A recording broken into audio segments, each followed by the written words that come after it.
Hoops, Kim at Julia, pinagsasabong nga ba ni Meme Vice Ganda?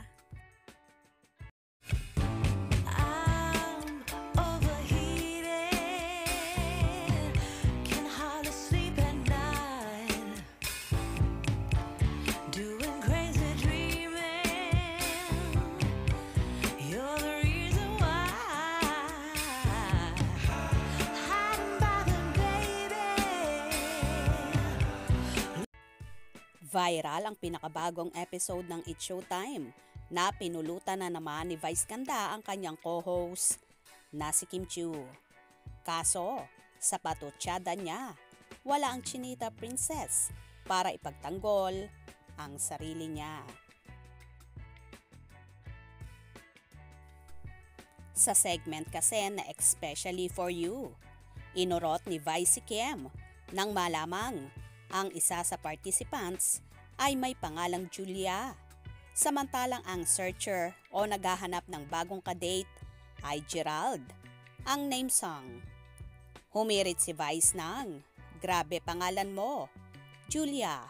Tapos yung searcher, Gerald, ani Vice, "Sayang, wala yung isang co-host natin dito. Sana pulutan siya ngayon. Sana nireschedule nyo to kung kailan nandito yung isa." Paberong dugtong niya.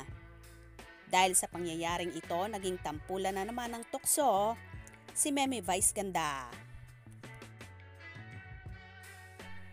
Say naman ng Kibitzers, pinagsasabong daw ng TV host, actor, sina Kim at Julia Barreto, na public knowledge naman na past at present ni Gerald Anderson.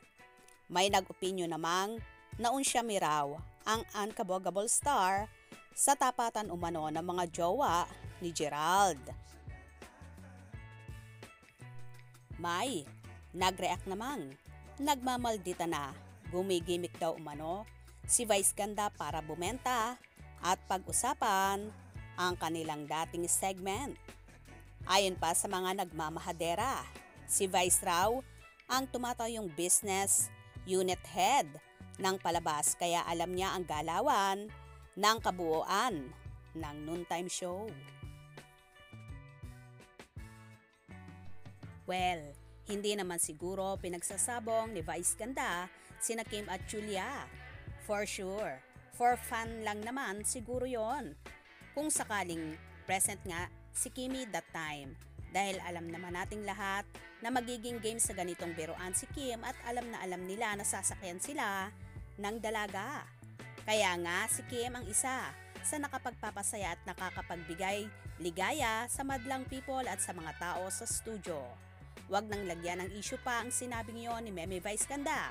Ang gusto lang niya ay makapaghatid ng saya sa lahat at positive vibes lang ang peg niya.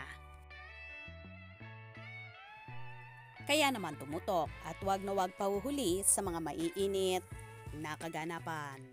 Anong inyong magiging reaction sa video ito? Comment below.